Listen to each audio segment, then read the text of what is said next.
being too good. That's what happened when Sam Snead started putting like nobody else. Standing astride the ball, swinging the putter between his legs like a croquet mallet. It looked strange, but it worked brilliantly. So brilliantly that golf's authorities stepped in and outlawed it.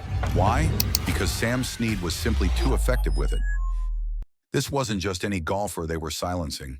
This was the man who would finish his career with 82 PGA Tour victories, a record that stood alone for decades until Tiger Woods finally matched it in 2019. Yet despite all that winning, there's one glaring absence in Snead's trophy cabinet. The US Open, golf's toughest test, somehow always slipped through his fingers. How does someone that brilliant still go underappreciated today? Let's find out. Born in 1912 near Hot Springs, Virginia, Sam Snead's story begins with remarkable humility. During the harsh economic times of the Depression, young Sam taught himself the game, using clubs he'd fashioned from tree limbs. At 7, he started working as a caddy at the Homestead Resort, watching, learning, and developing what would become the most envied swing in golf history. By the time he turned professional in 1934, Snead had developed an athletic prowess that extended far beyond golf. In high school, he'd excelled at baseball, basketball, football, and tennis.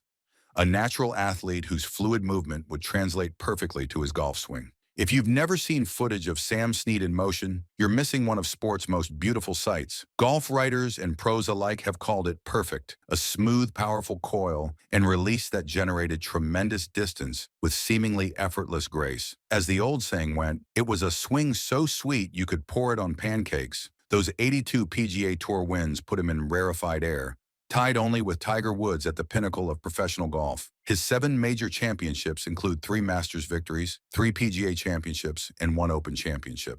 The only major that eluded him was the US Open. Beyond just winning, Snead displayed remarkable longevity.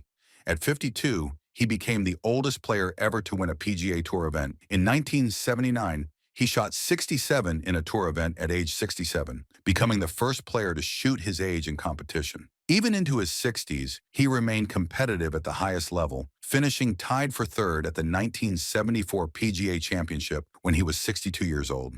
Snead wasn't just skilled, he was entertaining. With his trademark straw hat and folksy charm, Slammin' Sammy became a fan favorite. He occasionally played barefoot in tournaments, a nod to his humble beginnings. His quotable wisdom included gems like, "Keep close count of your nickels and dimes, stay away from whiskey, and never concede a putt." But for all his success, the US Open remained Snead's white whale, a heartbreaking series of near misses that haunted his otherwise stellar career. In 1937, his very first US Open appearance, he finished as runner-up, 2 strokes behind Ralph Guldahl, a promising start, but little did he know what heartbreak awaited. The 1939 US Open stands as perhaps the cruelest twist. Needing only a par on the final hole to secure victory, Snead mistakenly believed he needed a birdie. Playing aggressively, he carded a disastrous triple bogey 8, dropping him to 5th place. In an era before electronic scoreboards, this miscalculation cost him dearly. By 1947, Snead had another golden opportunity, finding himself in an 18-hole playoff with Lou Worsham.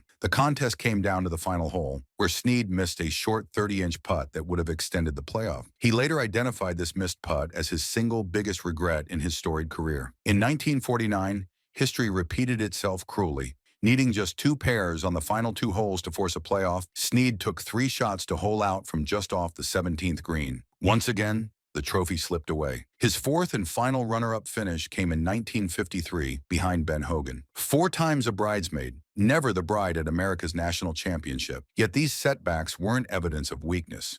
Rather, they showed his remarkable consistency in golf's toughest test. Snead played in the US Open an astounding 31 times, making the cut in 27 of them. Even at age 61, he set the record as the oldest player ever to make the cut at the US Open. Perhaps Snead's most famous controversy arose from his ongoing battle with his putter. As he aged, Snead developed the yips, those involuntary muscle twitches that have ended many careers on the greens. Rather than surrender, Snead innovated. Around 1966, he introduced his croquet-style putting stroke. Standing astride the line of the putt, much like a croquet player, he would swing the putter between his legs directly along the intended path. Unconventional? Absolutely. Effective? Even more so. Snead achieved immediate success with this method, including winning the 1967 Senior PGA Championship by 9 shots and finishing tied for 10th at the Masters. This success apparently troubled golf's traditionalists, particularly the influential Bobby Jones, co-founder of Augusta National. In January 1968, the governing bodies banned the technique. The new rule prohibited making a stroke while standing astride the line of the putt.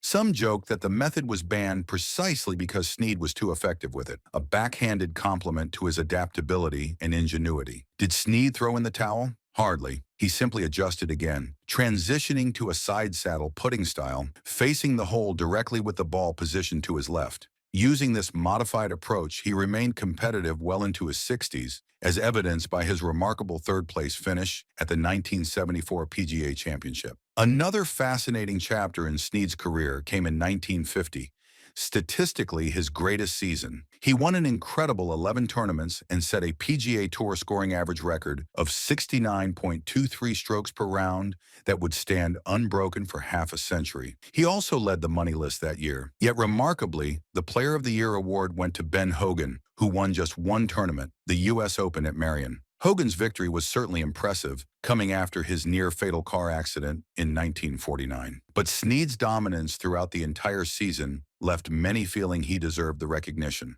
When asked about the snub, Snead quipped that Hogan could have been given a 6-foot-high trophy that said "Great Comeback" instead. The comment revealed Snead's quick wit, but also his genuine disappointment at having his greatest season overshadowed. Adding to the irony, Snead had actually defeated Hogan in a playoff at the Los Angeles Open earlier that same year, Hogan's first tournament back after his accident. Perhaps one of the most unusual incidents in Snead's career came during a 1959 televised match against Mason Rudolph at the Mid-Ocean Club in Bermuda. After 11 holes, the contest was evenly matched when Snead discovered he had 15 clubs in his bag, one more than the rules allowed. Rather than disqualify himself and disrupt the television broadcast, Snead made an unusual decision. He deliberately lost the remainder of the match. This sacrifice preserved the flow of the show and prevented embarrassment for the producers. The truth about this incident didn't emerge until the broadcast aired 4 months later, causing some controversy and leading the sponsor to withdraw from the program. Rudolph, meanwhile,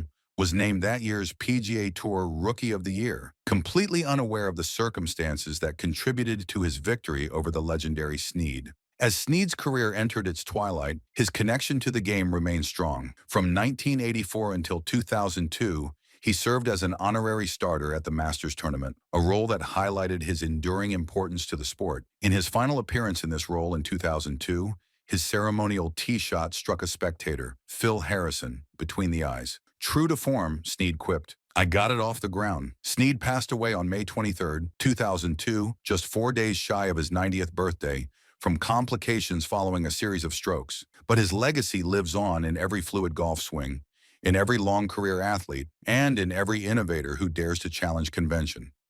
So what made Sam Snead truly special? Was it simply his natural talent, his record-tying 82 wins, his picture-perfect swing? Perhaps it was something more fundamental, his willingness to adapt, to persevere, and to remain true to himself regardless of what others thought. When his putting stroke abandoned him, he didn't quit. He invented a new way to putt. When that method was banned, he adapted again. When faced with missed opportunities at the U.S. Open, he kept coming back, remaining competitive well beyond the age when most golfers fade away.